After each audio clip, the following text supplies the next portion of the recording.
Akşamınız hayırlı, hormatly vatandaşlar. Yeniş hoş geldin. Hoş bulduk Merdan. Hava. Akşamınız hayırlı. Birleşik. Bugün yeniş bilen gatty bir agyr temanyny gurrun etmekçi illeşler o dayanıp bilseniz bir din tarapyndan hem girmekçi bolýar meselen ýa-da iň soňy dine ýa-da din bilen geçmişimize, tarihimize baglanýar-da. Ine görüşüňiz ýaly Türkmenistanda näme üçin ahlak ýok diýilen bir soradyk indi. Birinci ahlakyň ýoklugyny düşünmek üçin ahlakyň nämedigini düşünmemiz gerekli. Ine ahlak diýilende ýeňiş menim düşünşüm boýunça bizim Türkmenistanda köplenç bilden aşağı meseleler akla gelýän bolmalyda. Doğru dälmi? Ýa-da näme diýerler? Ahlak daşy hereket diýär. Mysal üçin jelepçilik başlarsynız aýtmaly, düşünmemiz üçin bu sözler ulanyp gurrun etmeli de açyk bolar ýaly.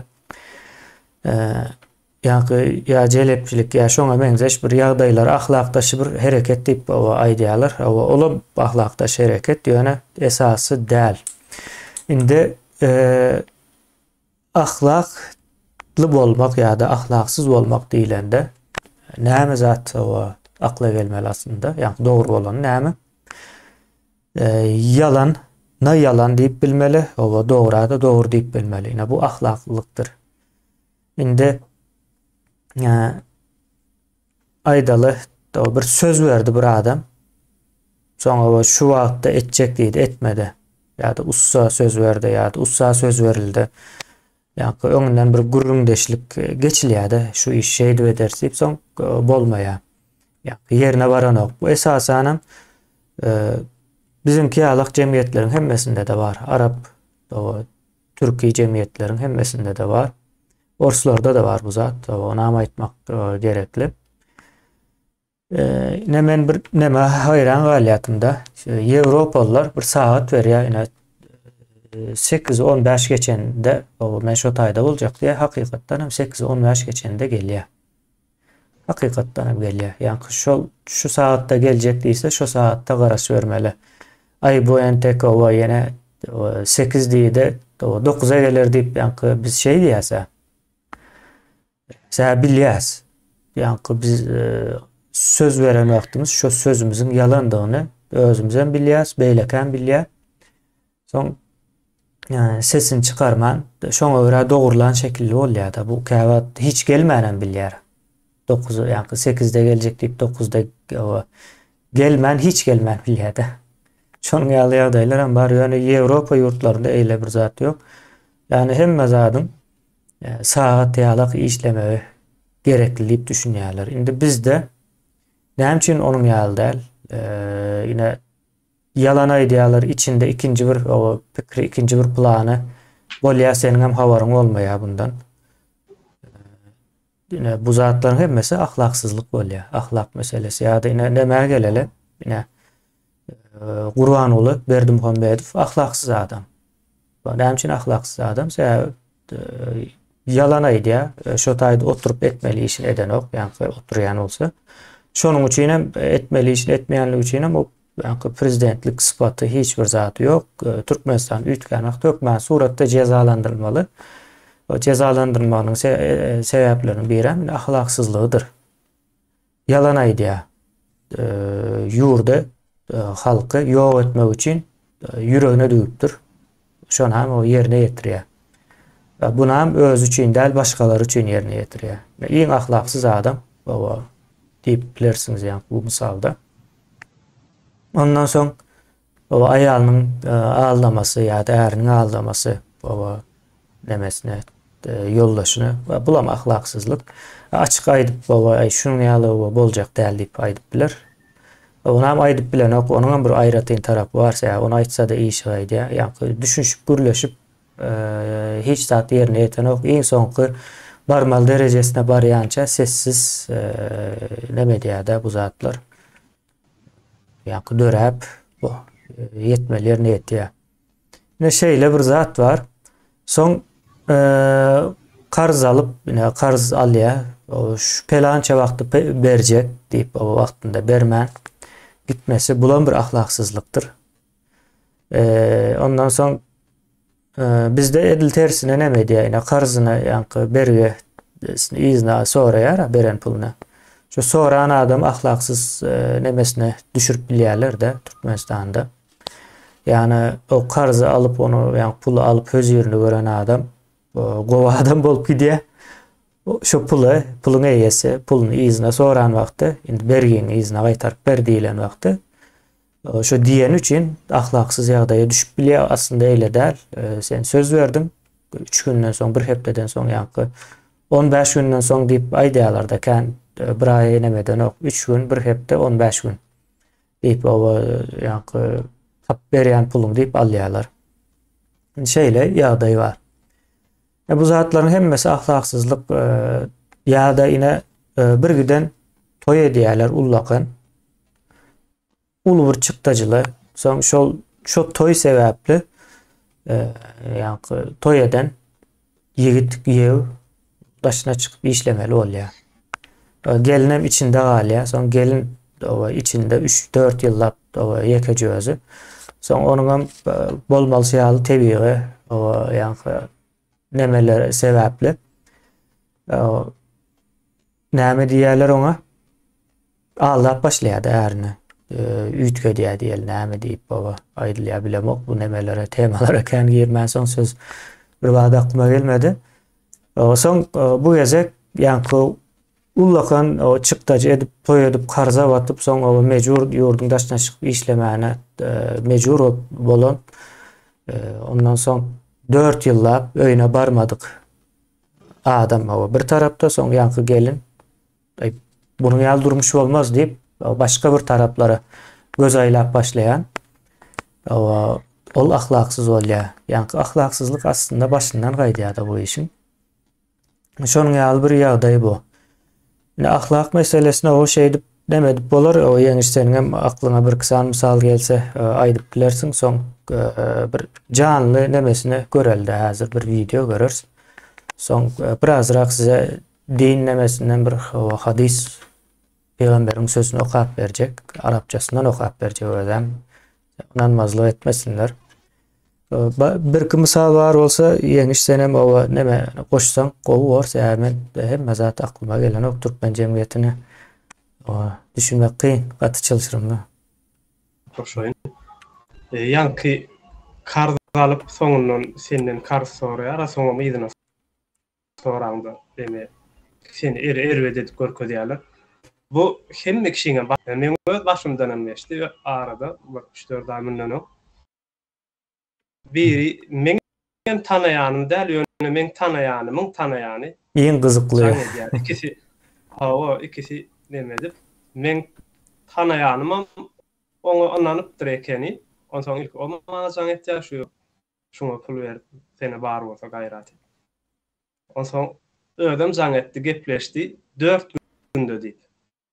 Aglap jaň etýär 4 günde berjek puluny gaýrat et.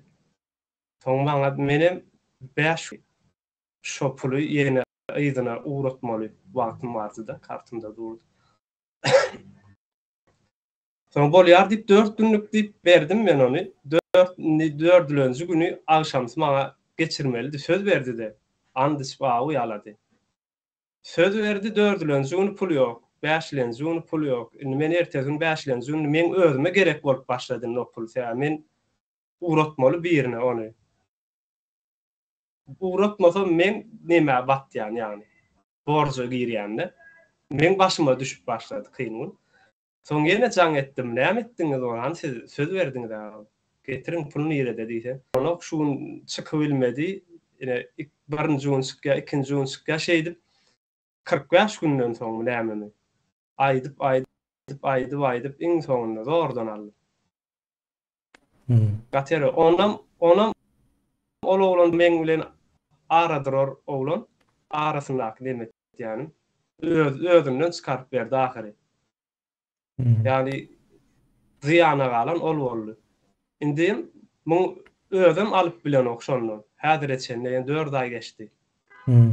Balam şo pulny soraýa aljak bolýar ýa-ni şo men näme tanışym. Buňa da agzyna geleni sökýär.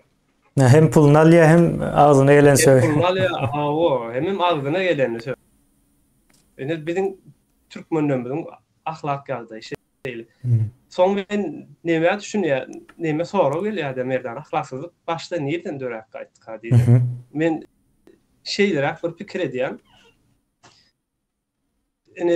Bilim tarapyndan araşdyrmalarda adamlar ýuwaş gelişip ýani evrem şu kaddymyza geldik. Yani ilk başta bular ýa akylly bir insan däldik, her bir zady başarýan bir insanam däldik.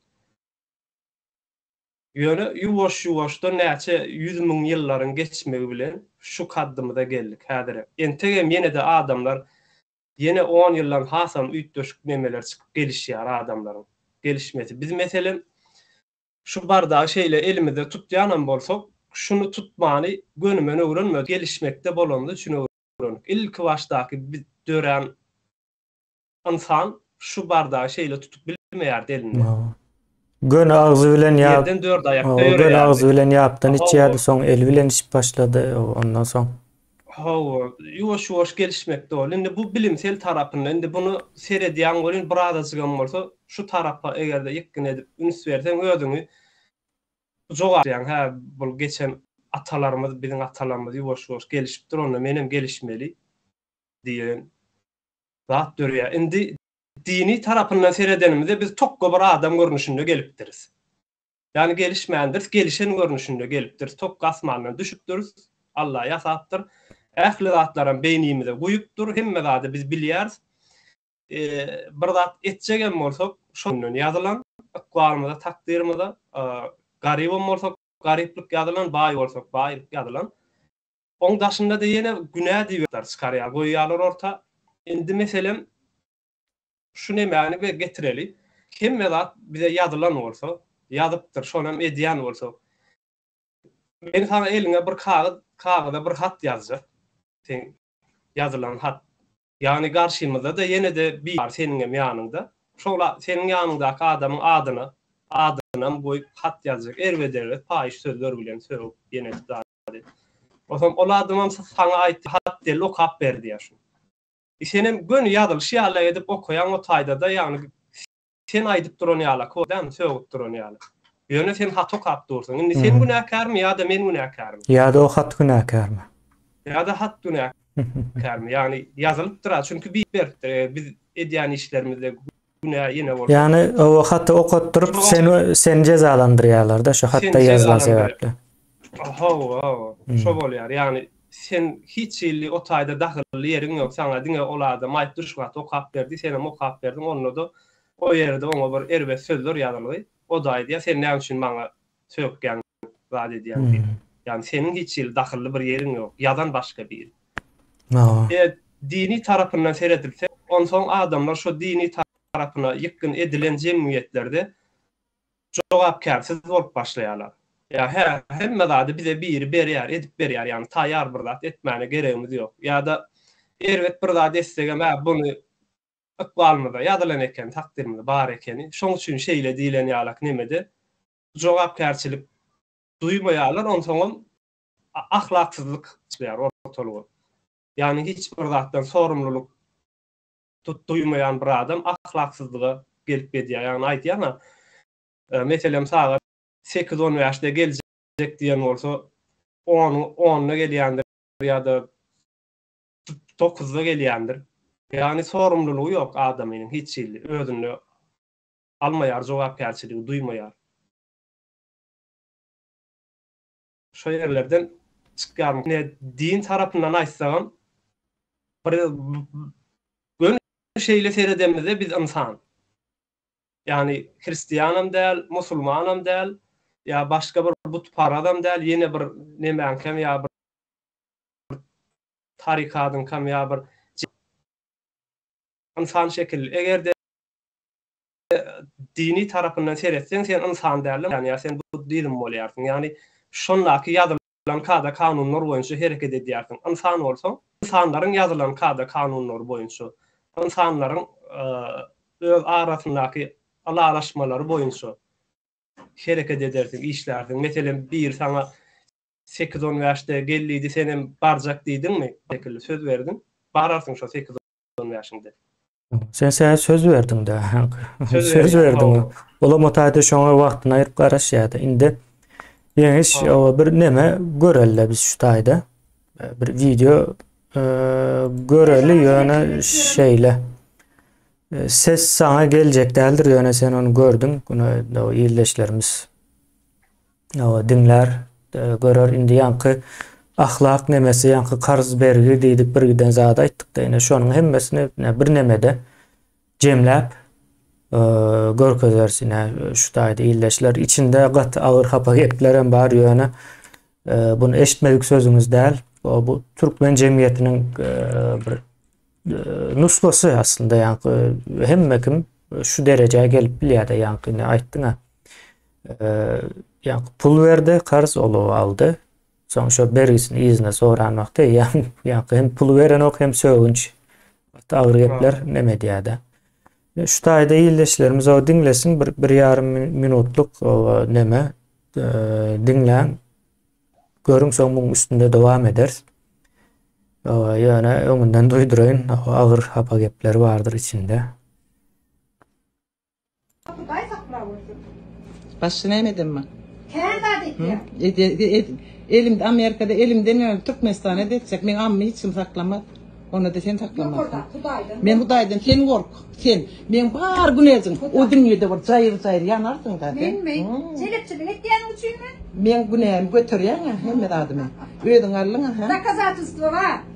Hem de açınla. Ben ne diyeyim mi sana? Bunun var sikime de tayama. Öyle. Sikime de tayama.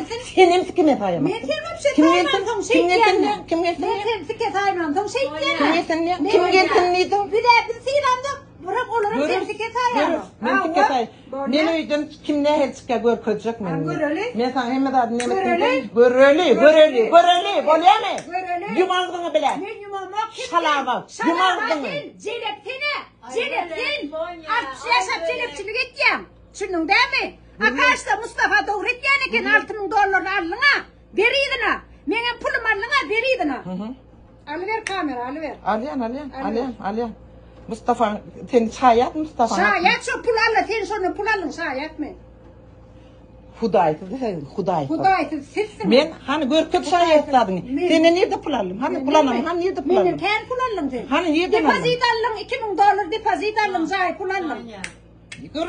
Gürle. Bir yalanla götüne barmak tokyalar. Göreli. Şuň mi? Sen Yalanla Mustafa gürle. topturjaktın, den Valeriya topturjaktın. Olar sen kaçyp sokdy. Sen ettin hemme dady. Öýü bulan sen gel. Men ha? Sen buladın. O iyleşler yine gördünüz. O gatı tanıştır bu sahnalar.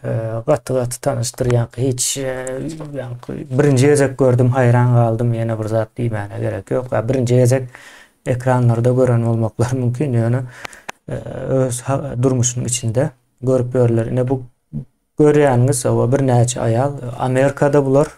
Ýanky içinde geçýän gürüňden neme diýär anlaşylýar. Bular Amerikada ýaşaýar, Amerikada o pullu mesele var. Ýanky düşünşüm boýunça ýanky ýene bergi algy bergi meselesi. Soň bir bergisini soraýar, beýleken berjek däl bolýar. Soň bir giden o aýyp diýip hasap edýän zatlaryny aýyplaýar, üstüne ine sen jelepçilik edýän ýene näme diýip bir giden zatlar bar da. Garaz ine Türkmenistanyň içindäki hemme adamda şu var ýanky bir adam bilen ýanky dost oldum mukam diýip pikir edýärler. Soň şu pullu algy bergi meselesine gelýär, soň ine şey diýip neme diýär, ýoksa bu adamlar ine bir öýüň içinde ýaşap ýörler, dogry dälmi? Bir öýüň içinde ýaşaýar. Indi bir konsensus bolmaly, bir ýanky ertirine bir günne pikir edýän bolmaly. Ine Ýewropada men adamlar näme üçin bir-birini allan ok, yalan aýdan ok, ýa-da ogurluk eden ok diýip pikir edýän. Bunun jogaby gaty ýöneköy. Bu adamlar 90 yıl, 100 yıl ýaşaýar. Şu pensiya çykyp arkaýyn hopsuz bir nemede hiç kim aldamam islan ok, olam aldamaýa. Ýöne özüňe mallanmam islan ok. O zatlaryň ogurlanmagyny islan ok, şonuň üçin olam ogurlamaýa hiç kim kini. Şonuň ýaly pikir eden bir näçe milyon adam şu pikirde neme diye yankı bilinçli farkına varıptır bu zatın. Yani bizim Türkmenistan'da Dine Türkmenistan'da da bütün Arap ve Türkiye milletlerin yankı Orta Asya'daki Türkiye milletler son Türkiye'dekilerin demesinde şu zat yok. Yine nämçin yok. Yine dinli mesela şeydi baba boş yakınlaşıp bilerse hazır. Indi görüyorsunuz näme diýerler o arkanda neme yok diýär-de. Ynamly adam yok, ýene näme yok diýip bir giden nemeler bar. Ine şonuň sebäpleri şu. Garaz bir adam bir zat etjek bolsa üstüne topulýandyr.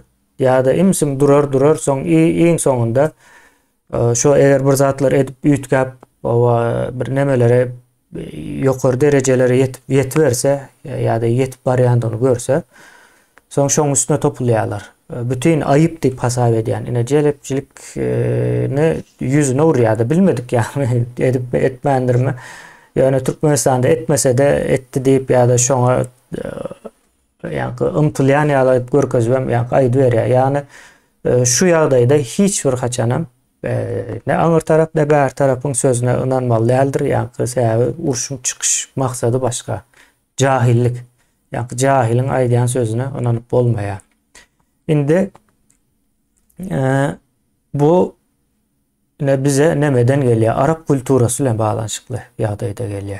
Arap kültürasında şeyle. Son indi yenen bir zat var. Arap kültürası meselesi şu tayda dursun. Son devam ederiz bunun izine. Şimdi fikredin adamlar şeyle bir zatı inanıyorlar da ahlaklı olmak din bilen bağlantılı mı kan deyip fikir ediyorlar.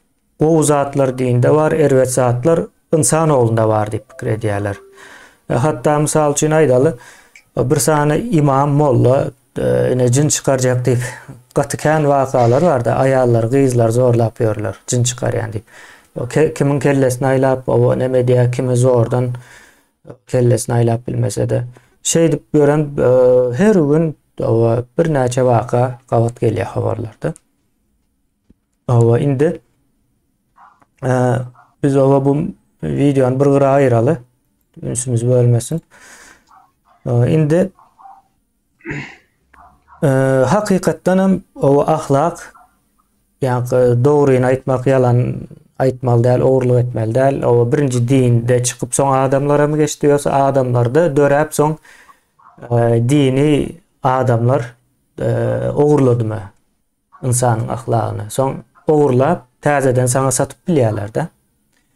Näme seniň bir zadyň ogurlap ogry soň bu ogurlan zadyny ulanyp bilmeýän bolsa satmaly, dogry dälmi? Ýa-da ulanyp tutulmajak bolup hökman suratda satýar da. Soň ol birine berýär, o bir hem sana satýar, aýlanyp sana gelýär da. Indi şo zat öňe seninki diýär. Şo satan üçin seninki boldum ýa-da öňden seninki bolan üçin seninki mite?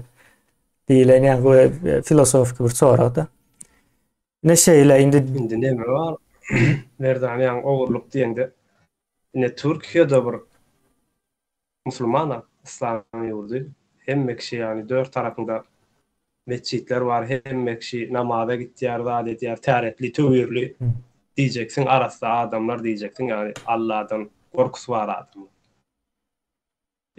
Şu nemede kovuşum vardı. Ayakkabım täzere alıptım.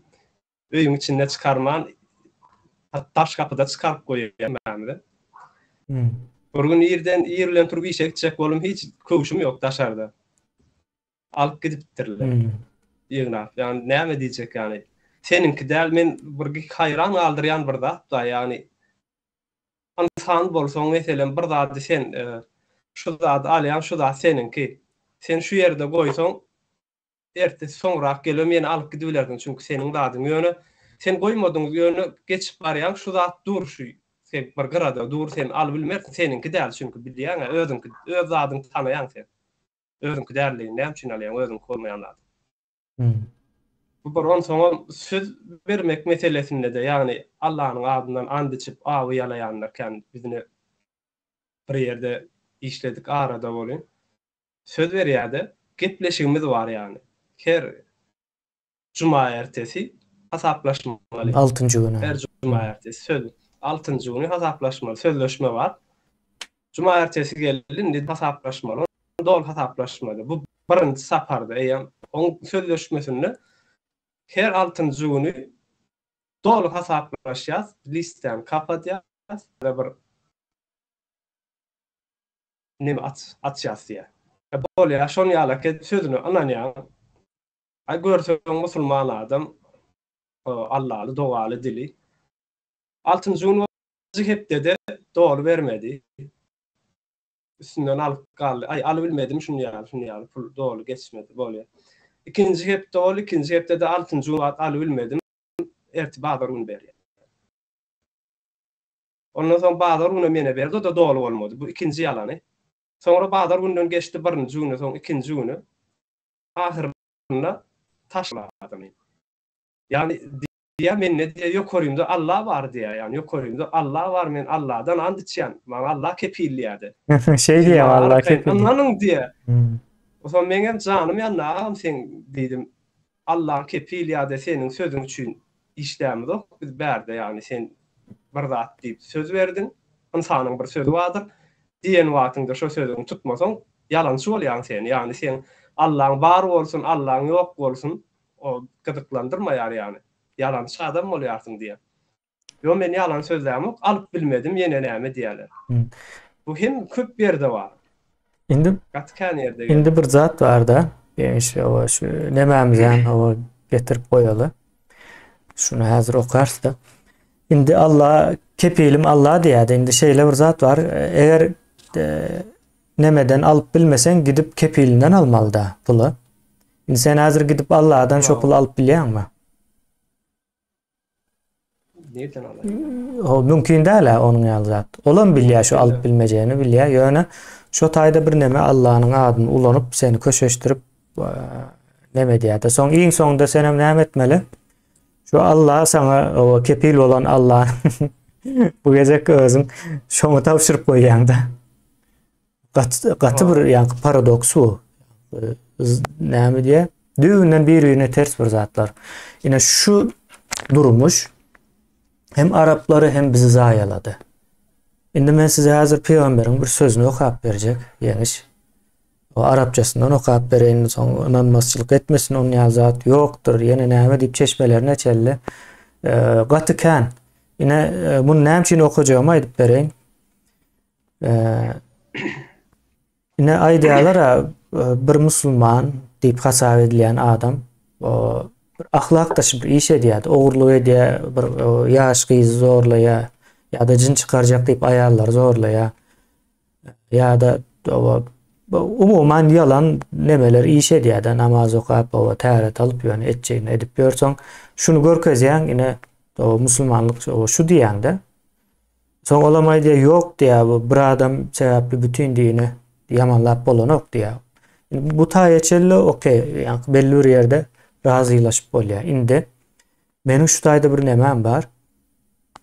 Bir adam ine peýgamberiň sözlerini we Kur'an okasa şu ýanky adamdan has beter bolýar.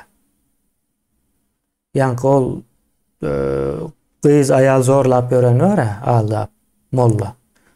Eğer hakykatdan okasaň has beter bolýan ine hazır şoň bir misalyny okap berjekde. Munuň gaty giňiş şoň üçin bir san aldym ýoksa yüzlerce var diňe meniň bilýänim. Bilmeýänim ýeneden müňlerce bardyr. Indi mene birazrak ýakynrak durjak säbäň uzak galýa demese. Indi başyna bir iki yarım setrini o dilden aýdyp geçjek nämeni aýdýar-da. Bu ýa şu hadisi peýgamberiň sözüni kimden aldı diye o nemeden aýaly Äşeden o Ayşe şu taýda yani kısadan çepeyi diýendir. 3. setrin başlarında ýazýar an Aýşe diýip, an Aýşe diýip ýazýar Ayşeden aldı diýip. O wany ýokarda o kimlerden eşdi nädip aldy, o nähil waka boldy diýip şonuň ýaly neme bar. Soň galet diýär, galet o ýa-da Äşe aýtdy. Ýa-da peýgamberiň sözüni gurrun berýär-de. Aşağındaky çeşmäde seredin ne Sahih Müslim o 453-nji Nemäniň birincisi A diýmek, A babı diýmek birincisi bolýar. Soňra 17-nji kitap, 33-nji hadis, o şeýle neme çeşmesi. İsläni açyp baba tapyp özüm okap biler. Galet wa Aşe diýdi. Jaat Sahletu binti Süheylin diye yankı Süheyl'in o kızı Sahle o geldi diye de o nira geldi ilen Nebi sallallahu aleyhi ve sellem diye yankı Peygamberin yanına geldi diye. Oman ondan sonra ne diye ve galet yankı Sahle ayalın adı bir ayal gelýärdi. Sahle o diýdi. O kime diýipdir? Näme diýipdir? Ya Resulallah. Ey o Allah'ın nemesi, Resulü, Peygamberi. Neme bolýar? Inna era o men görýän diýär. Fi vecihi onun yüzünde, onun yüzü diýýäni şu nemesinde Arapça biraz sondan gelen için Huzeyfe olmalı da. Daha yine devamında gelen iken bari. Fi vecihi inni Huzeyfete. Yani Huzeyfe'nin yüzünde görüyen diye. Yani ervet bir kaharlı neme yüz görüyen diye de.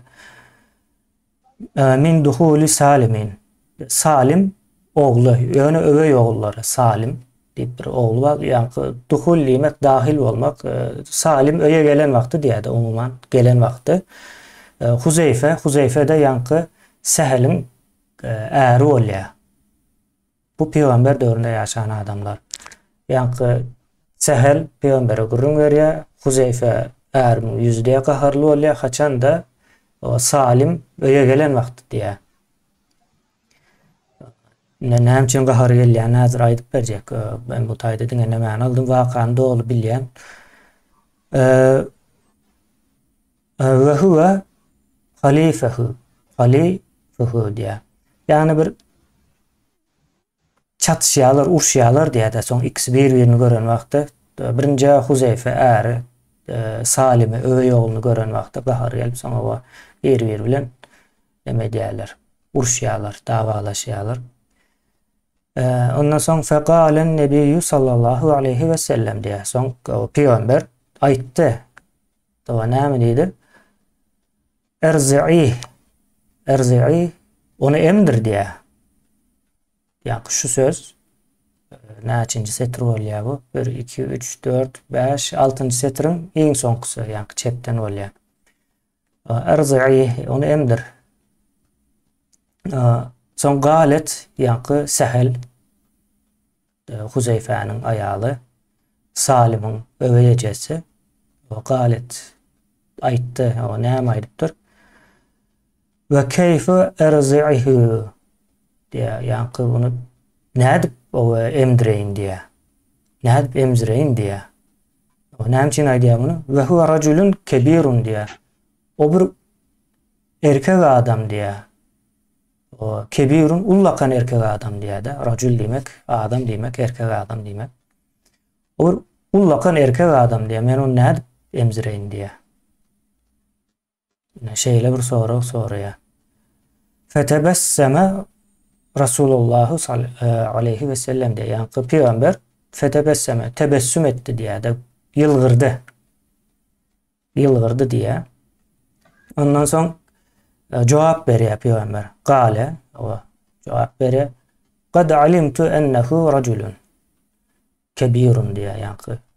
Ben diye onun elbette olduğunu bilýän diye. Yani birinci yılgırya gülümseye. Sonra izinden elbette onun olduğunu bilýän deyip o peygamber cevap veriyor yani Sehel diyen ayağda.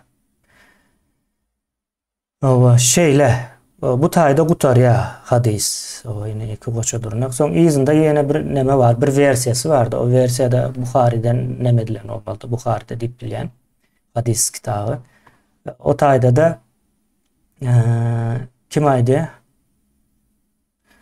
O Amr diýip ýankı şol peygamber döwründe ýaşan bir adam gurrun veriyor yankı yılgırmadı da güldü diye sesli güldü deyip neme koşuyor yankı iki versiyası var birinde yılgırdı diye belekisinde de sesli güldü diye umuman ben bu manisini cemlep aytsam seherlik bir ayal peygamberin yanına geliyor maslahatlaşmana diye menin diye Salim deyip övey oğlum bar şol içeri giren vakti Huzeyfe erim diye bir hil yüzü gaharlanıp son diye urşya ikisi bile diye.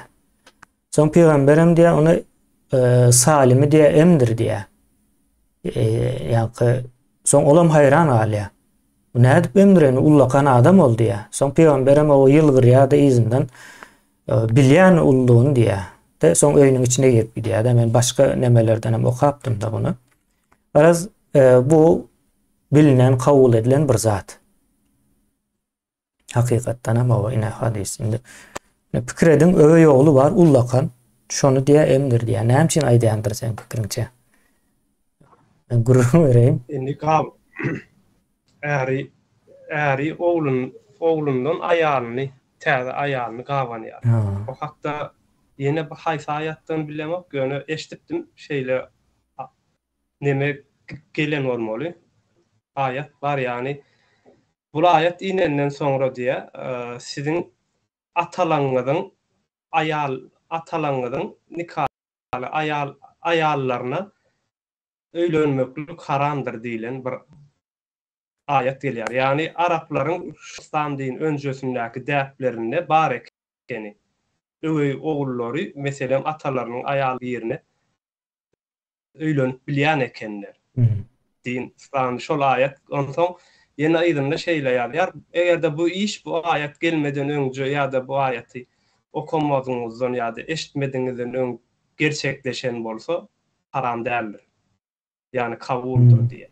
O indi şoň bilen baglanşyk. Ýanky ýerde de ýerde şo da delýär. Ýanky ýerde de çünkü bularyň öňkü adatlaryna şeýle zat bar eken ýani özüniň oğullarynyň birem bolsa Araplar aslında köp ayal alagan bolýar. Hem son ayallar hasam ýaş bolýandyr. Birinji ayalyndan bolan oğlu 20-24 ýaşyndaky oğlu arka ýene de şoň bilen bir ýaşdaş ayallarym alyp bilýärler.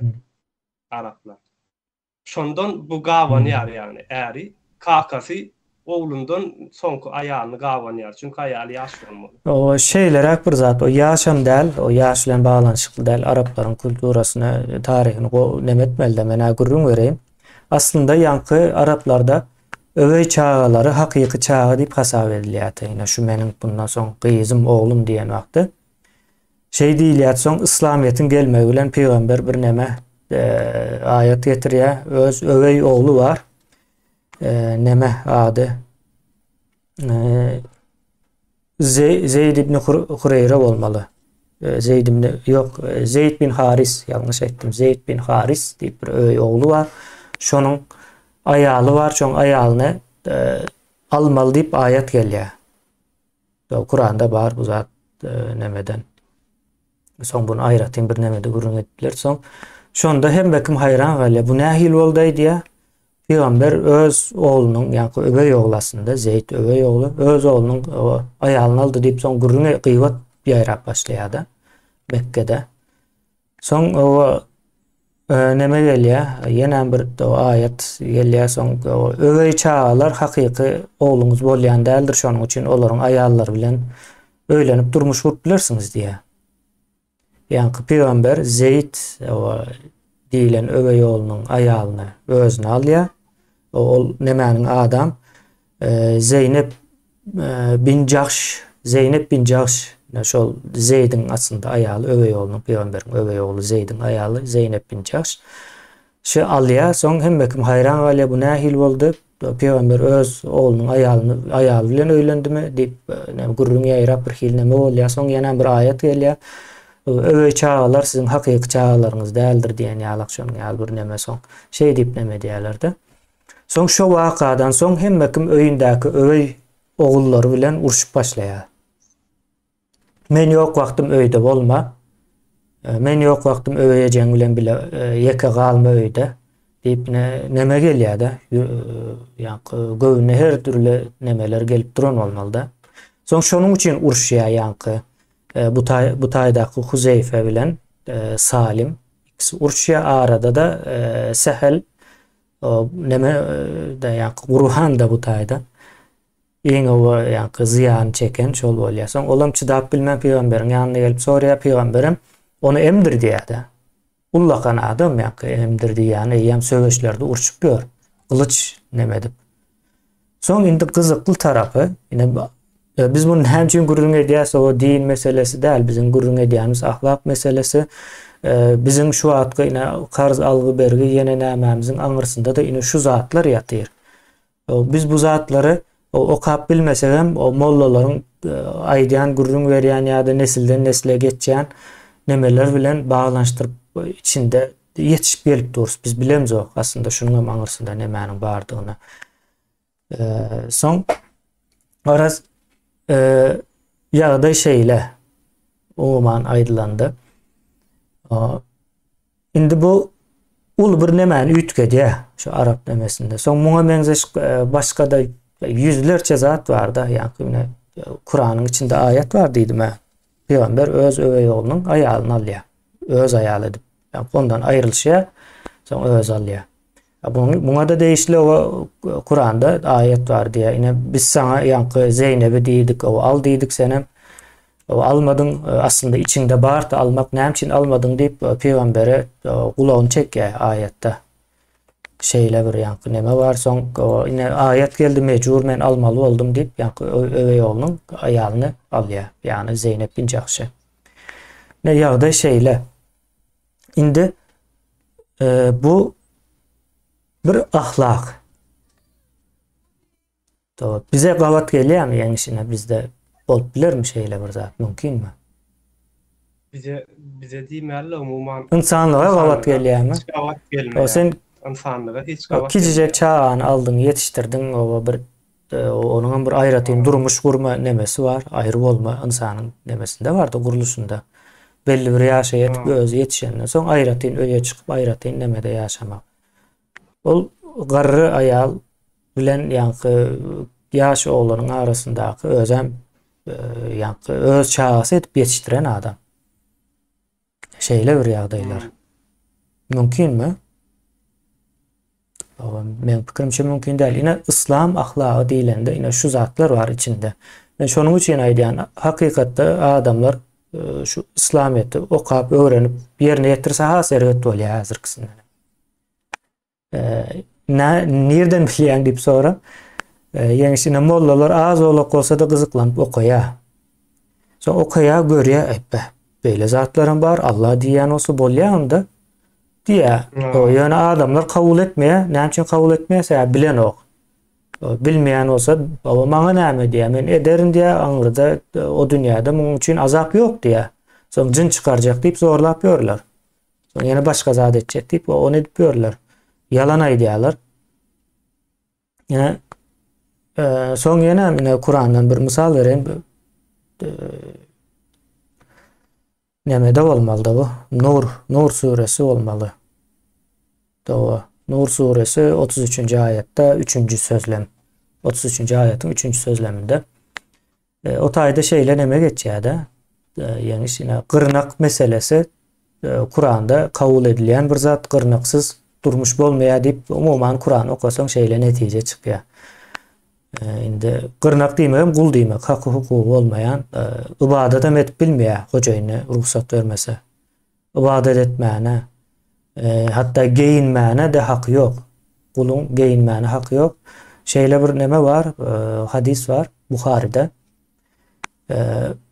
Ömer'in, Hazreti Ömer diýerler, Hazreti Ömer'in bir gyrnagy geyinipdir, ýüzüne ýapypdyr da. So bu kim diýär-de? O pelança gyrnak. O sen näme azat boldunmy diýär. Soň ses çykmaýar. Sen näme azat boldunmy diýip o batyrak ses bilen gaýtalap soraýar. Soň olam ýok diýär. Ondan soň ýerinden turup ýan gyrnagy ýen peşleýär. Sen o gaýdyp o meniň ruhsatym bolman geyinip bir gör diýär. Yalanyç gezmelisin diýär. Sen gyrnaksyňdyr diýär. Yani şu ahlak o Täretin bolanok mu kan soňa ýalama çorsa. Yok, onun täret märet nemesi yok. Yani kul İslamiyetdäki görkezleýän kulun hiç bir hakyky yok. Diňe iki döwüm çörek ýemäne hak var. Ona da rızık diýilýär. Geyinmäne, ibadet etmäne, pikirlenmäne, islan wagty ýatmagyna haky yok. Haky yok. Ýene gyrnagyny şey dip ýa-ni geyindiň dip urýar. Bunu kim edýär? Halifa, Müslümanların ikinci halifası o Hazreti Ebu Bekir edýär.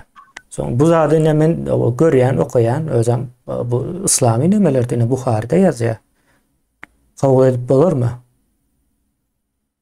Edilmeýär. Indi ýankyny men gyrnakly meseleni aýatyň nemesinden dowam edeler. Ýanky Nur surasy 33-nji aýatyň 3-nji sözlem bolmaly, iki hem bolup biler, hawa seret görürsüňiz. 3 olaýmasa. Şo taýda ýazýar, ine gyrnaklaryňyza diýär zorluk bilen jelepçilik etdirmäň diýär. Eger diýär siz olara zorluk bilen jelepçilik etdirseňiz, biz olary bagyşlap jennetimize goýarys diýär. Aýat şeýle. Yani näme düşündüm? İldeşlerimiz belki bir Onu ettirilýän bolmaly, yani şoňa çende bar bolmaly şo zatlar, şikayetler ýa köp gelendir ýa bolmasa da aşa artykmas gidilen bolmaly, ondan sonra da aýat gelen bolmaly. Indi hazır ildeşlerimizin aklına birinci gelecek zat o eýlede zat bolarmy jelepçilik? Ne ayetde ýazýar. Ine aýtdym ýa-ni girip okap görüm. Indi bu nereden gelýär? Bu ine Arabın kulturasyny düşünmeklik gerekli. Arabın kulturasy bilen baglanyşykly bu zat. Ýa-ni din bilen däl, onu şu kulturany din etip öwürüp ine bu mukaddes kitap diýip eline tapşyrýar da. Okan sen öz ahlagyň şu kitapdan gelýärmiken diýip pikir edýän. Ýöne sen o kitabı hiç okan o. Nereden o ahlak sana geçtin o taýdan. Soňra Araplarda ýa-ni ekinçilik yok, maldarçylyk yok, diňe düýe var. Soňra sövda var da, ýa-ni deridir, odur budur, sövdasy var. Ondan soň gul ve gırnak sövdası. İçinde de gırnak has ileride gelýär. Hem gymmat hem talapken gırnaklara. Soň Araplarda da gırnakken hem satyn alýarlar, hem urşýar. Basyp alan ýerindäki aýallary gırnak edýärler. Erkin bolanok. Bir musulman gelip basyp alsa seni, soňra bu aýyna basyp aldylar, indi İslamiyete geçeýin diýip bir zat ýok, sen gul bolýan, İslamiyete geçemok. Ine şonu ýalňyş neme diýerler. Seni, aýalyňy, gyýyzlaryňy gyrnak edýärler. 14-15 ýaşdan ýokary bolan erkek çağalary öldürýärler, ondan kiçilerini gul edýärler, özüni hem öldürýärler. İslamyň nemesi şudur.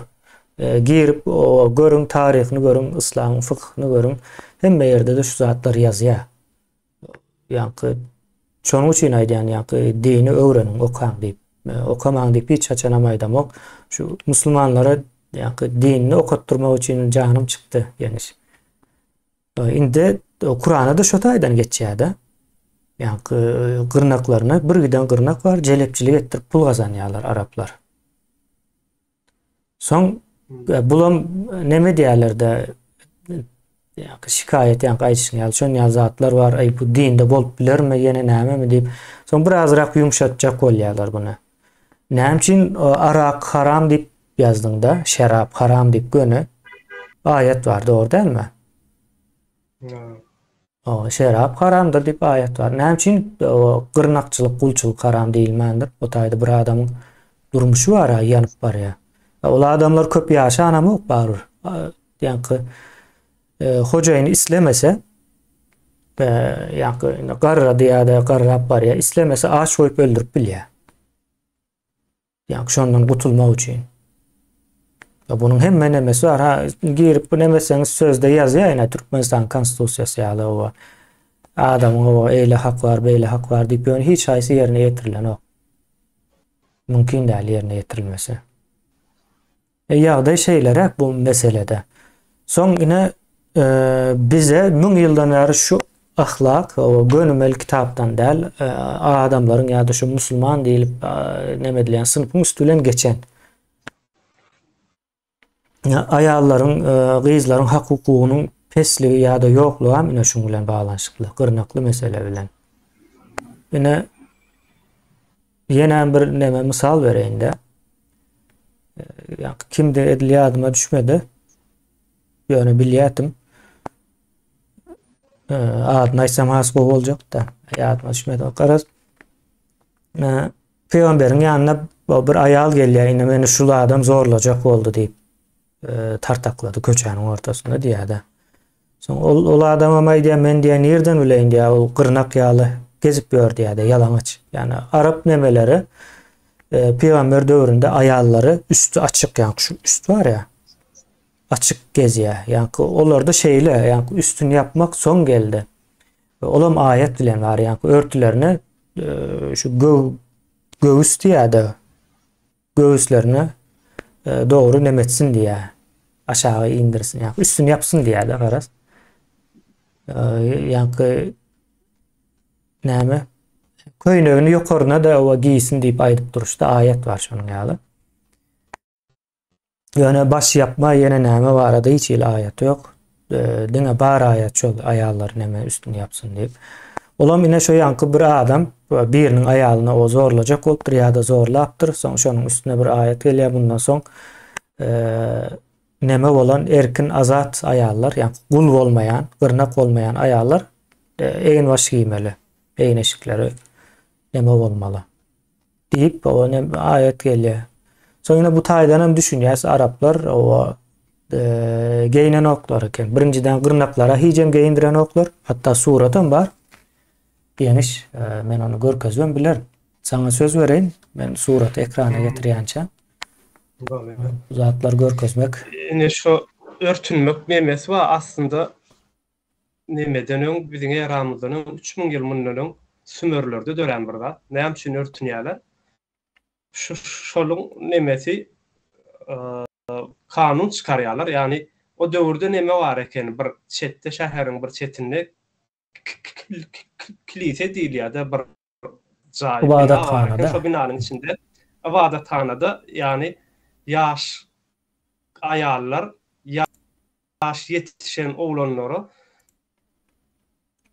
nemeden sapak berýän ekenler, ýani jynsyy gatnaşygyň nähilleki ýerine ýetirmeliligini aradaky sapagy berýän ekenler, ýaş ayallar. Onsoň şo taýynyň parçasy şeýle kanun çykarýar. Ýani bu ibadethanada şu sapagy berýän ayallar ýalyp başörtü taksınlar, ýalyp taksınlar. Näme üçin beýlekilerden ara tapawutly bolmasy üçin diýär.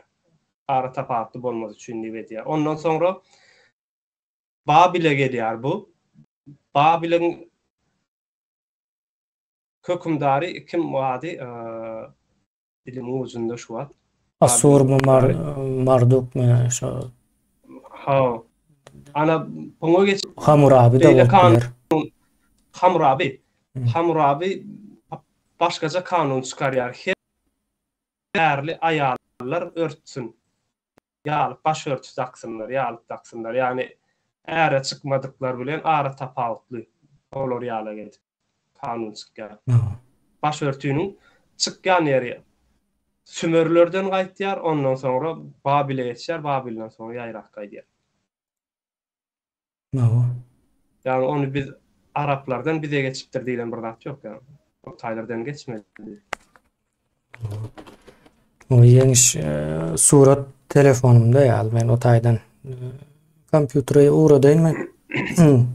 Däm açylan wagty gurrun edeli demesine çelli. Bu ýyldaşlar gaty ýanky wajip mesele ine siz kabul edip bilýäňizmi ýanky okan zatlarma? Indi men bir şu suraty görkezeýin, soň Elazığ Üniversitesi bilen baglanyşykly bir nemesine geçecekde bu işin.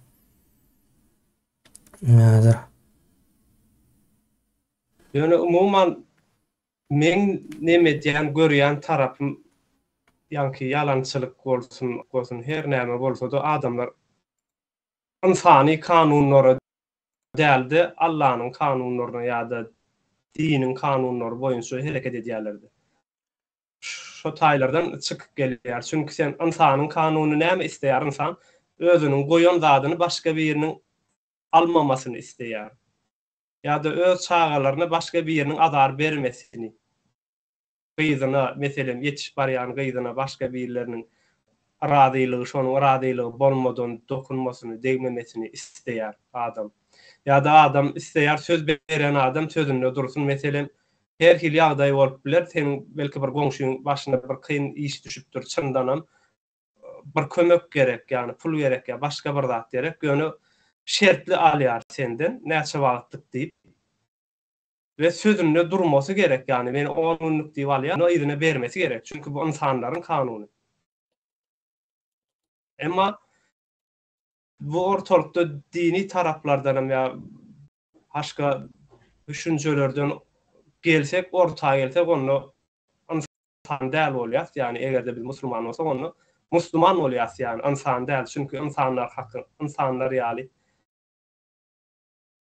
fikir etmeyez, düşünmeyez de Müslüman yani fikir ediyez. Müslüman olup düşünüyez. Yani mesela Allah tavşırdım diye ya da ay diyar hani söz veriyor mesela ne ben aytdım birine işledik 6. gün verdik yani Allah var ortada.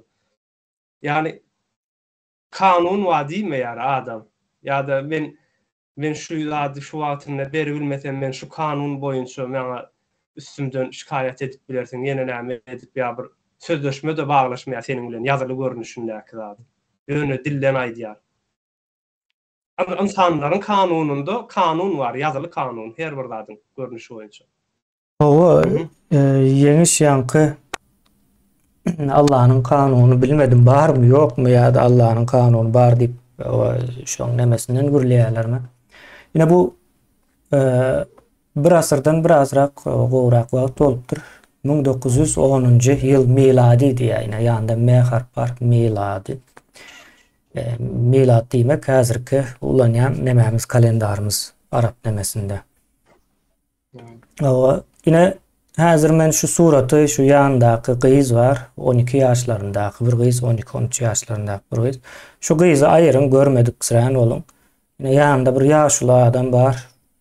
Görse oy nähil nurly adam gaty dindar bolmaly diýip pikir edersiz, dogry dälmi? Yani yine Nurana. yani yine seredin yine gırnak. Bu Arabistan. O Arabistan'da bir gırnak saklayalar. Indi Arabistan'da gırnak kulçuluk nemesi 1965 ýylda ayrıldı. Gaty ýakyn wagtda ayrıldı. Yani ikinci Jahan uruşundan hem epes wagt geçenden soň ayrıldı. Arabistan'da kulçuluk, gırnakçılık. Yine bulam şondan biri. Ne pikir edin yine şu gyz şunun geyinmäne hiç ýyly haky ýok. Şonuň üçin hem geyindirileni ýok. Ýanky soň erwet tarapy munyň bu ýanky dowamly zorlanýaram. Neme var? Ayet var. Ayette gırnaklary bilen jinsi gatnaşa girip bilirsin diye. Hiç ýyl jogapkärçilik ýok. Buna ayet gelip bolan öňden wären bar soň öňden wär gelýän zat bozmajak bolup ayete de goşup goýberýärler-de araplar. Ine ýagdaý şu. Görýäňiz hakyky o suraty we başga da suratlar kan şunun bilen baglanyşykly ýöne bir sansy ýetdi-de. Ne kabul edip bilýäňiz mi ildeşler? Ýa-da insanyň ahlagymy dogry ýa-da diniň ahlagy dogrymy? Şunu görsek hazır ahlaksızlık diýmersin biz. Şu zat. Yok ýöne däl sebäbi. İslam dininiň hemme tarapynda bu öňkü dinlerde de bar. Ýöne öňkü dinleriň häzir güýji galmady. Ýöne İslamyň häzir eçeli şu günem şuňa benzeş zatlaryň bolup ýören ýerleri bar. Müslüman ýurtlarynyň içinde. Yani bu adamlar pedofil. Açyk aýtmasy, neme bolmasa. Indi yankı okan hadis var ya yeniş yine ullakan nemäni öýe oğlun emzir soň problemalar çözülsün diýär. Indi emzir diýilýäniň sebäbi edil öz oğlu ýalak bolýar. Öz oğlu ýalak bolýar. Indi şundan Müsürde ýa-da Ýigiptde El Ezher diýip bir üniversitet var. El Ezher diýip bir iň güýçlü Dünyada İslami nemede en güçlü üniversitet. Şu üniversitette bir sany fetva berýärler 2015-nji ýylda. O 2015-nji ýylda bir fetva berýärler. Bundan soň diye daşarda işleyen ayallar, öýüniň daşynda işleyen ayallar bile işleyen işdeş erkeklerin hemmesini emzirmeli diye. 2015'te pandemiyadan öň aynen. 21-nji asyrda. O 21-nji asyrda 2015-nji ýylda Müsürde El-Eser Üniversitede ýanky okap beren nemen bar ya hadisim. Peygamberine ullakan oğlunu emzir soň problemalaryň çözülýär. Edil öz oğluny ýalak bolýar diýdi. Indi şu taýdan alýarlar. Günümüzde yine hazır illeşler men eşit duran hem ayallar hem erkekler hem bardır. Sizin ayallarınız ya da siz ayallar bir yerde işleyecek olsanız İslam'a göre bile işleşen yerinizde erkekleri emzirip çıkmalısınızdır. Näme üçin? Haramlık ortadan ayrılmak için. Nähil bolýar? Siz soň şu işleşen işdeş erkeklerinizin ejesi bolýaňyz emzirseňiz. Müslüman olacak bolsaňam hökman edäýmeli. Hormata da Müslüman dälse. Yo bolmasa da öýüňden çıkmaly däl diýär-de. Ýagdaý şo. Bir ilginç bir ýagdaý bir tane. Men ayalımdan soradım arada. Sen Müslüman mı dedim. Hawa Müslüman diye. Onda dedim bana 4 tane ayalma ruhsat berýärmi dedim. Ya da yeni öýlenmäne diýsem, yok diye asla diye. Onda sen Müslüman dälsin diýende. Yani çünkü dinine bağlı bilýär. Yo. O tarafından tutsaň alyp bolýar.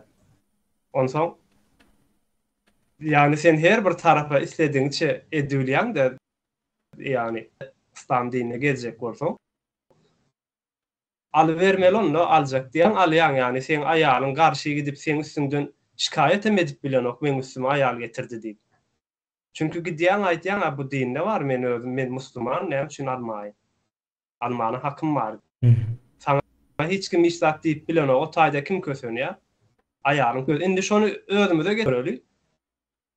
Aýalym özüni erkek alıp gelse nähillek bolar? O öýüňe ikinji bir erkek. İkinci bir erkek alıp gelse nähil bolar? Yani sana bolýar, doňa bolanokmy? Sen hem insan o da insan yani. İnsanların kanunundan tutarıyor mu onu? Yani erkekler hemme yerde de ayarlardan özünü üstün hasap ediyor. Ne için? Erkeklerin bariyerini ayarlarını işleyecek olsa erkekleri emdirmelimiş. O mesela emdirecek ayal belki de aydalmaz hal verir. Fabrikte diyelim ben ayalımı işleyermişim. Başka bir Pakistan'ın o vanan ya yine bir yerden bir erkek gelmişsin. Fabrika işlemeyene men ayalım. 100 tane erkek var diyelim. 100 tane erkek var. Ya da haysi bir olsam ola adamların erkekler Müslüman olsa erleren bardır adı oradan emdireceklerin. Hani zana diýen bir zat var ya da olmasa ayalın daşaryk çıkan wagty başga bir erkek adamlar bedenini görmerler diýen bir zat var. Bedeni hiç erkek görmerler, erinden başga hiç kim elde görmerler diýen bir adam var. Bu kanuna gelýär yani ýat bir erkeği emzirse bedenine eli dokunýar onu.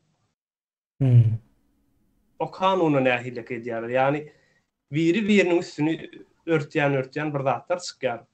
Soňra bolýan bolsa diye meni etjek diýerlerdi.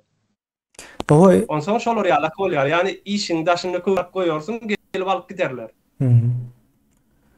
Yo şu zatlara inanyp şu ýa okap beren zatlarma ya da Kur'andan aýyp beren zatlarma görüp inanyp okan adamyň ahlaky nähil bolmaly? Bir tarapdan hem o basışam edýärler. Ýa bir nemesi yok, bir uğru yok aslında. Bunu şonuň üçin aýdýan bir okan görün hakykatdan hem okan ol adamlar öz ahlakyny yalan aýtmak, ýene näme etmek diýär. Men aýdan haýsy dünýäniň haýsy ýurdunda var ýalan aýtmak dogry diýen ýer barmy?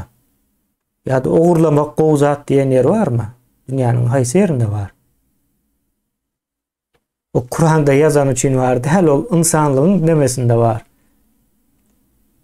Haysiyetinde oğurlamak nemesinin yanlışlığı varsa ya hopsuzdan. Misal için men şunu şu zadı geniş.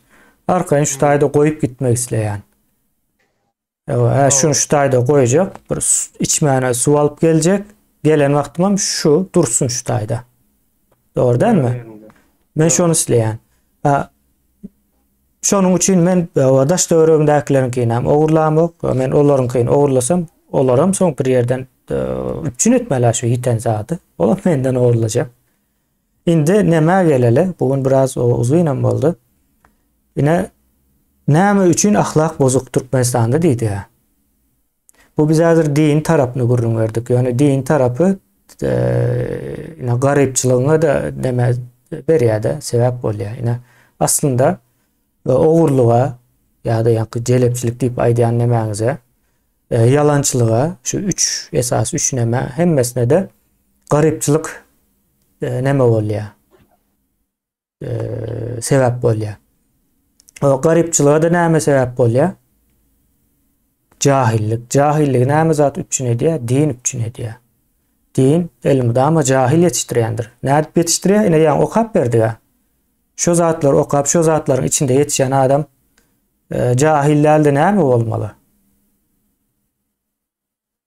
Son cahil adam garip olmalı hükman suratta. Garip adamım oğru olmalı, yalancı olmalı. Ayal olsa yankı neme olmalı.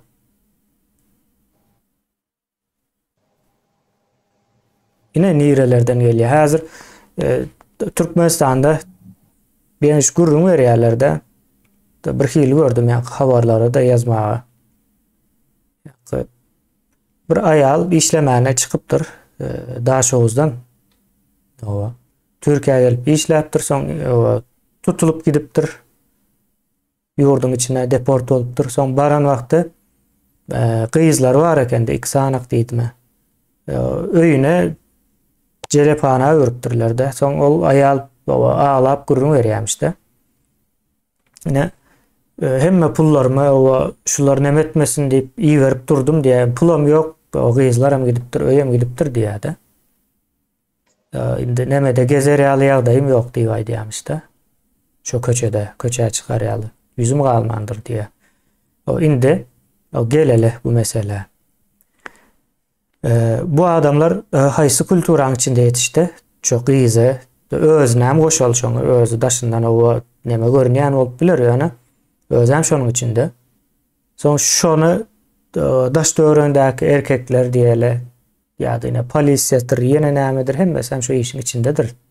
Bakma suratta. Bunların hemmesi haysi kulturan içinde yetişti. Yani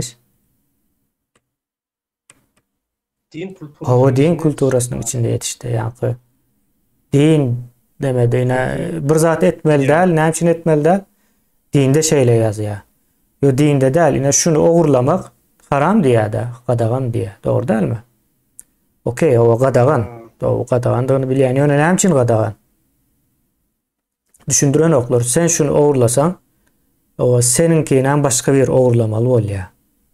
Ya da senin uğurlan yani birinin bir zatını uğurladın ha.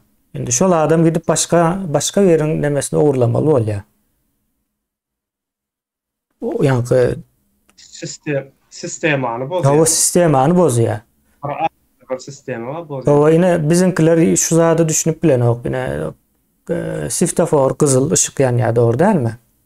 Avrupa gidenler kızıl ışık yan ya. Ay diye bu nemisler diye katsamsıgay diye bu.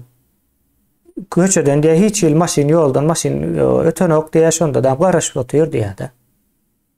Geçip gidivermeler deyip ay diye. O sisteman bozuyan ha sen o tayda näme deyipdir kızıl yanan vakti. O nemeden o. Ha sen yaşlı yanıp durka o yani ulalar için o kızıl yansın olam adam yok deyip geçecek olsun seni görme. O iki tarafım özünü yani renklere göre doğruluyor doğru değil mi? Işığın renkine göre. O näme diye Onda diye yaşlayan duran olsa doğalı 100% hopsuz yol. Arkayın geçivermeli. Adam yok, hiç zat yoktur deyip. Senem bolsa o taydan gümp deyip çıkıyor bir yerden. Sistemanı bozuyor.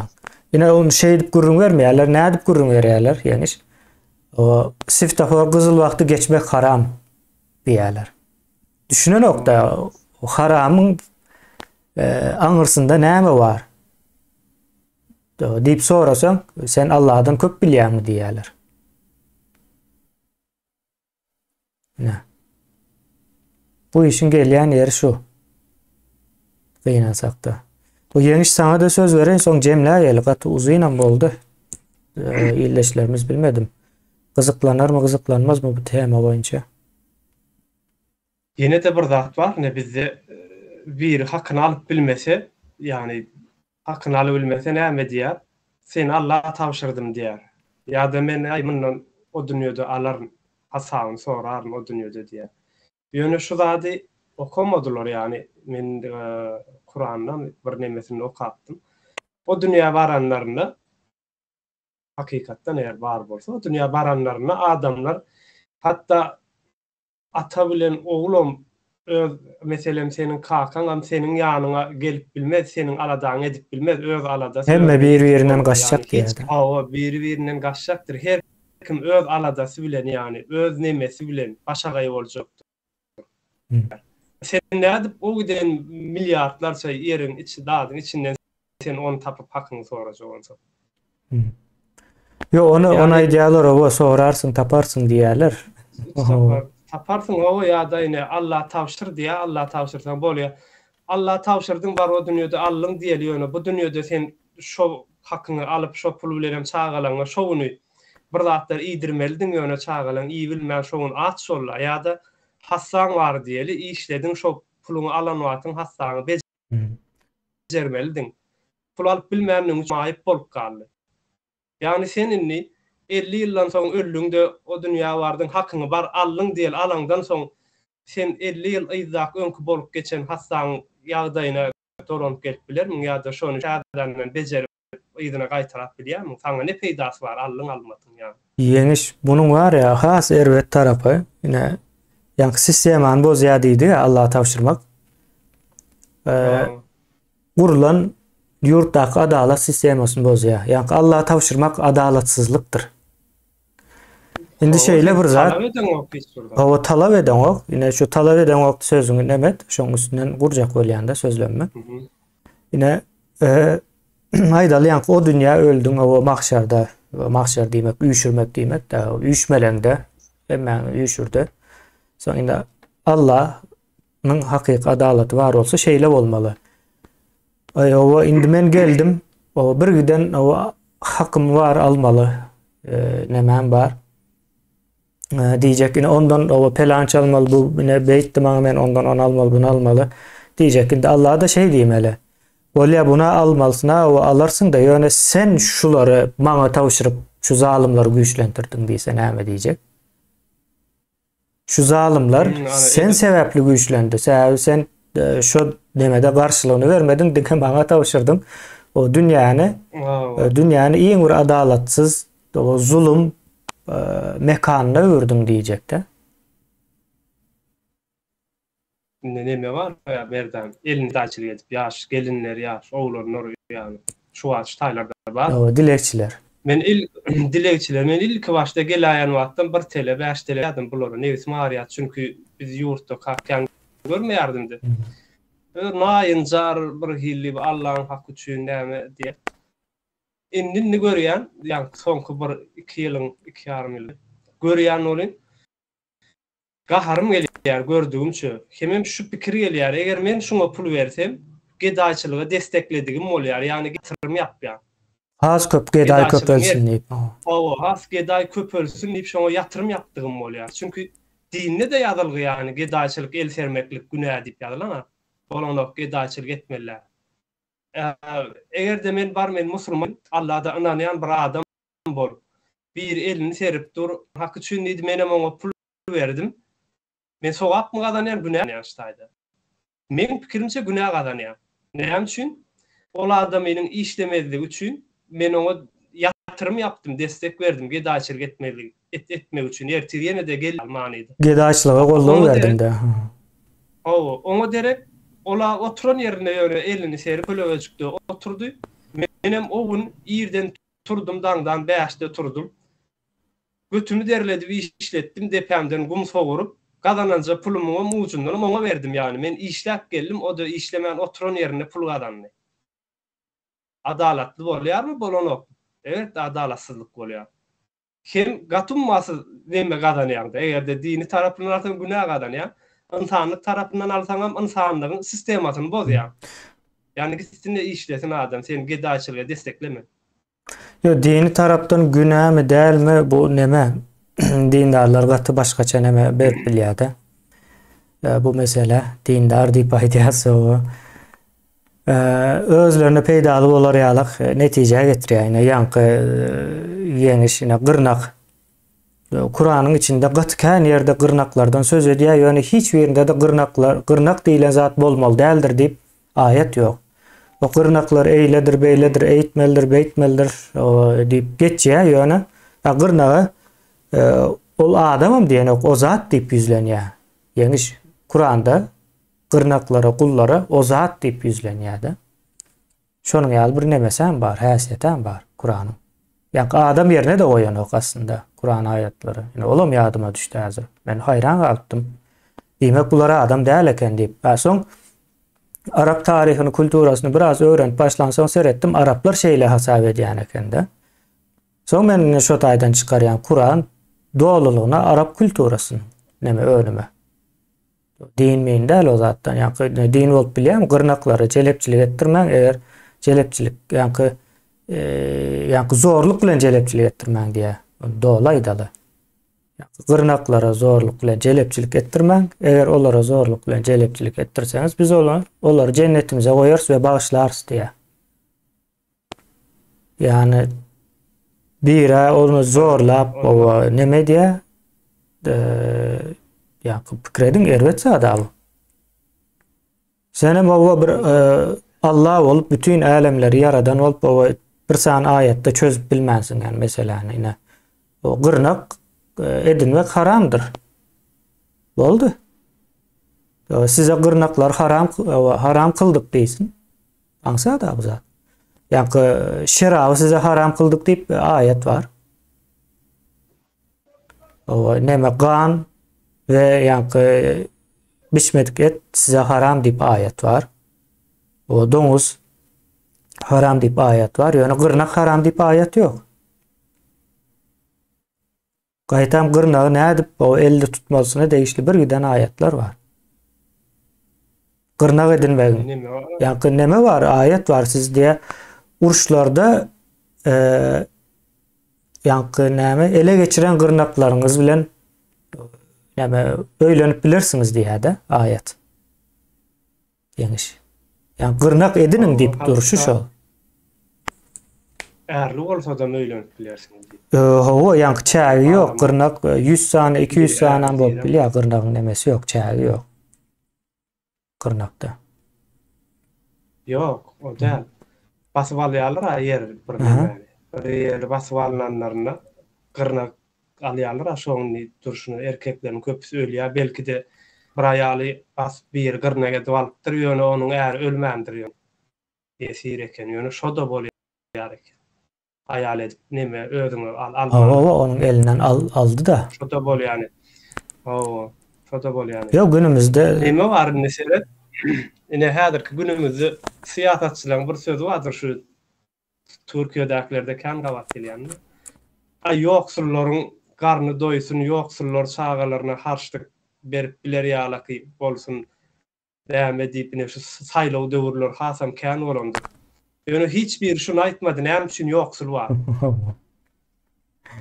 Näme üçin ýoksul bar? Ýoksul ýok, bu ýok bolsa ine dediň nämämizi aýdýarsa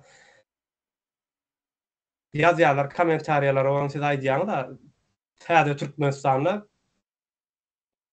garyplyk ýok boljakdyr, garyplyk bolmajakdyr diýär. Görmen anyk aýdýaňyz, ýagny tora berýärler, aý şunu ýaly garyp adamlara yardım bolarmy zat diýip kommentariýa berýär. Yani çürt kesik aýdylýar, yani o taýda ýok boljakdyr, garyplyk bolmajakdyr Türkmenistanyň. No. Ine ýanky ýerde de mysal, yani gyrnaklara zorluk bilen jelepçilik etdirseňiz, biz o gyrnaklary cennete O bağışlap cennete goýarsy. Bağışlap cennete goýar. Yani ol iki manyda berýär. Bir tarapdan şeyle ne many berýär? Ha, gyrnaklar isyan etmesin, eger siz zorlap etdirseler, jelepçilik etdirseler, begeniň gaýta Cennete gider. diýen ýa. O. Yo, IŞİD ine geçen 10 ýylan bolany wa IŞİD etdi şo zady. Ýa-ni IŞİD Suriýa giren wagtda gatykan aýallar gyrnak etdiler. Videolaryny, zatlaryny paýlaşyp ine şeriaty getirýäs, ine görüň näçe ýyllardan bäri edip bilemjokdyk, peýgamberiň sünnetini ýerine getirdik diýär. Peýgamberem gidip basyp alan ýerindäki aýallary ele geçirip ýa-ni bir gidana näme zorlaýatdylar ne. Iň bärkisi Beni Kurayza diýip bir waka bar Medinanyň töwereginde. Açyň okaň taryhy şo taýda ýazýar. Ine şol nämäniň islamyň ahlagy şo zatlar. Başga ütköşük zaty ýok islam ahlagy diýilen wagtda. O gözläbem görmä. O beýleki o gowy zatlaryň bar ogurlyk etmeli däl, o yalan etmeli däl. Okey, o bar ýöne onuň ýok ýeri ýok dünýäde.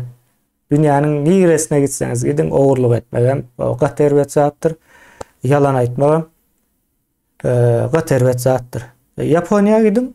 O telefonuňyz şo taýda dursun, 2-3 hepde durýar. Iň soňunda şonu şo taýdan aýrýarlar. Näme üçin?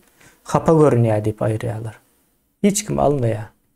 Näçe wagtdan soň gitseňiz hem şo durýar. Özüme gidem ok, ýani ýakyn dostlarym gitdi-de. Gata arkaýyn näme gidbermeli diýene 5-6 ýaşyndaky çagalar özleri okuwa gidip gelýärdi. Ine Türkiýede, Arabistanda o 5-6 ýaşly gyz çagany okuwa iýerip görüňen gaýdyp gelýärmi? Kimin gyrna bolup gitjek belli.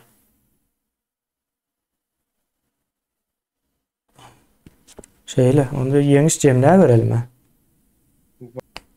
O bugün bir agyr nämäni gurrun etdik. Bu Türkmenistan bilen gaty ýakyndan baglanyşy bardyr. Ýyleşler Türkmenistan